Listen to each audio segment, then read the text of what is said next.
C'est le week-end et vous êtes peut-être en train de buller, alors pourquoi ne pas buller avec de l'huile et de l'eau? J'ai déjà parlé de photos créatives plus complexes, mais pour le coup, la photo créative d'huile et d'eau est très simple à mettre en place. Et au niveau matériel, à part éventuellement l'objectif, vous avez normalement tout sous la main. Je vais donc vous expliquer comment mettre tout ça en place, en avant qu'un gant.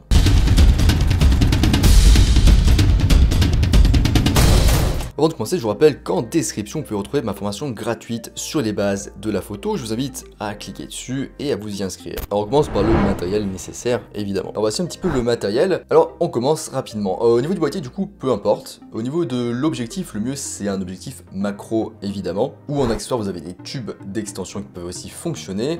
Éventuellement un téléobjectif ou un objectif standard zoom, zoomé au maximum.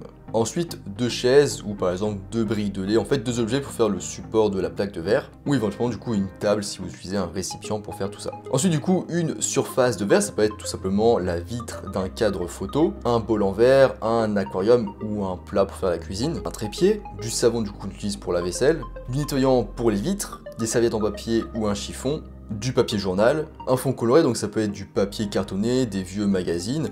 Vous pouvez aussi aller sur Google et taper par exemple fond coloré et les imprimer ou les mettre sur votre tablette. Globalement, évitez les couleurs ternes. De l'huile de cuisson, de l'eau, une petite cuillère ou un compte-gouttes, un flash, donc c'est optionnel, assez utile du coup pour figer le mouvement des bulles, et un déclencheur à distance pour éviter tout flou de bouger si jamais vous faites bouger du coup votre appareil photo. Minimisez les dégâts.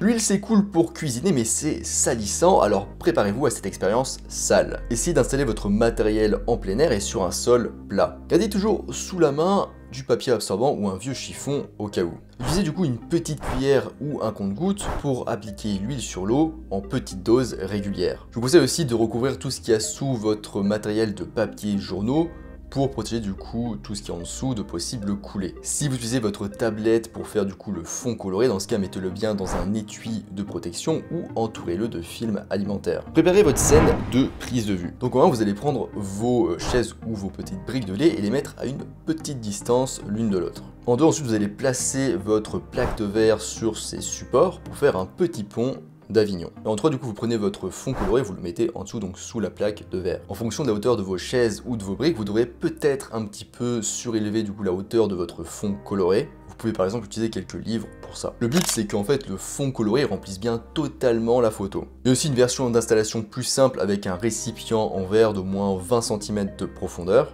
Donc en 1, vous utilisez une table ou une table basse. En 2, vous mettez le fond sur la table. En 3, vous mettez le récipient sur le fond. Ensuite, vous remplissez bien du coup votre récipient jusqu'au bord pour maximiser la distance entre la surface de l'eau et le fond coloré. Choisir la position et les réglages de l'appareil photo. Vous allez sans doute devoir utiliser une assez longue exposition pour ce type de photo. Après ça dépend un petit peu si vous utilisez un flash ou pas, jusqu'où vous pouvez ouvrir.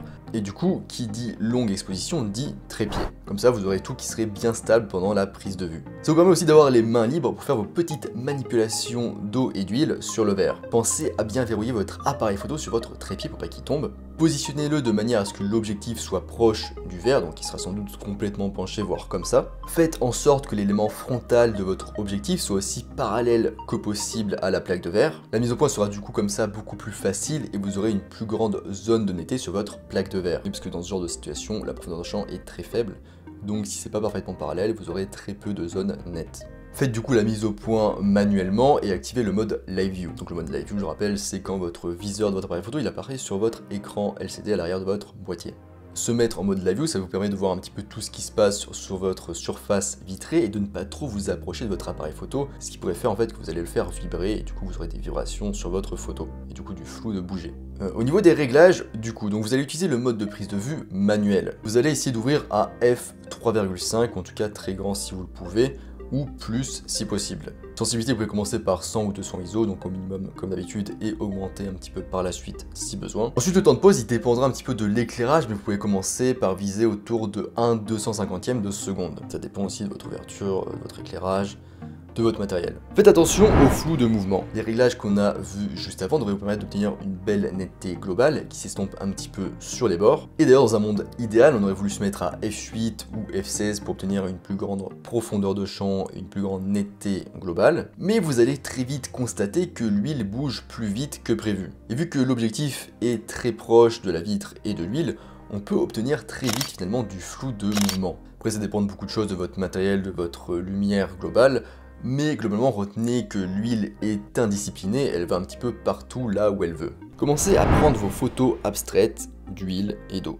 Une fois que vous avez tout préparé, il est temps de passer à la partie amusante. Prenez du coup avec vous votre eau, votre huile et vos chiffons. Et gardez bien tout ça à portée de main. Du coup, bien sûr, pensez à bien recouvrir votre plaque de verre d'eau ou à bien remplir votre récipient d'eau. Globalement, retenez que quoi que vous utilisiez, donc un récipient ou une plaque de verre, plus vous allez mettre d'eau, moins il y aura de risque qu'on voit la texture du verre en arrière-plan. Utilisez votre pipette ou votre cuillère et appliquez une petite quantité d'huile sur la surface de l'eau. Visez bien juste sous votre objectif. Ajoutez vraiment juste quelques gouttes d'huile et voyez comment fonctionne la combinaison eau-huile. Et oui, vous pouvez toujours ajouter de l'huile, mais vous ne pouvez pas l'enlever. Enfin, si vous pouvez, mais du coup, il faut tout enlever, tout vider et tout recommencer. Ce qui est chiant, alors allez-y progressivement. Si vous trouvez que vos gouttelettes d'huile sont trop grosses, dans ce cas, vous allez ajouter un petit peu de liquide vaisselle et bien mélanger le tout. Les bulles d'huile deviendront plus petites et plus éclatées.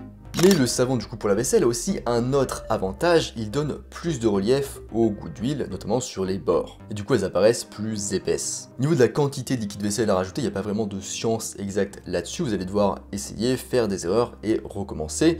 C'est souvent le cas quand on est en photo créative. Bien sûr, vous pouvez toujours prendre des photos de bulles d'huile sur de l'eau sans liquide vaisselle, mais vous remarquerez qu'elles sont beaucoup plus plates. Bien sûr, surveillez toujours un petit peu tout ça avec votre écran LCD en mode Live View pour voir un petit peu ce qui se passe. Ce qui est bien du coup avec l'huile et l'eau, c'est qu'on peut créer une infinité de combinaisons, et notamment en changeant ces points. Déjà en créant des couches d'huile et d'eau, en alternant successivement du coup huile et eau. En utilisant une cuillère, en faisant tourbillonner les liquides ensemble, pour obtenir un mélange de bulles d'huile et de formes plus ou moins différentes, plus ou moins grandes, plus ou moins petites. En essayant tout simplement aussi différents rapports entre l'huile et l'eau. Une fois que vous avez utilisé une certaine quantité d'huile et d'eau, épongez tout ça et recommencez avec un nouveau rapport différent. En changeant aussi votre fond et en superposant du coup différents fonds colorés, avec des mélanges de couleurs éventuellement ou une seule couleur par exemple. Et enfin en changeant aussi la quantité de liquide vaisselle comme on l'a vu juste avant. Un petit mot sur le post-traitement. Si du coup vous prenez vos photos en format brut, vous allez pouvoir faire un petit peu de développement. Vous allez notamment pouvoir augmenter un petit peu la clarté, augmenter aussi un petit peu la saturation, augmenter ou diminuer le contraste, ça dépend de la prise de vue du rendu que vous souhaitez. Une fois que vous avez fini avec votre développement, vous pouvez vous rendre sur Photoshop et appliquer un masque flou avec un rayon de 20 et un seuil entre 40 et 50. Et enfin, vous pouvez cloner toutes les imperfections, comme par exemple les poussières ou les petites gouttes d'huile un peu floues. On arrive du coup à la fin de cette vidéo de photos créatives de bulles d'huile et d'eau. Donc j'ai aussi écrit d'autres articles, fait d'autres vidéos sur d'autres photos créatives, comme par exemple le light painting, ou encore la photo de gouttes d'eau, ou encore la photo d'objets congelés. Je mets tout ça du coup en description. Je rappelle qu'en description, vous pouvez aussi retrouver une formation gratuite sur les bases de la photo. Je vous invite donc à cliquer sur le lien et à vous inscrire et vous former. Moi je vous laisse ici avec votre huile et votre eau et je vous dis à bientôt sur les internets mondiaux.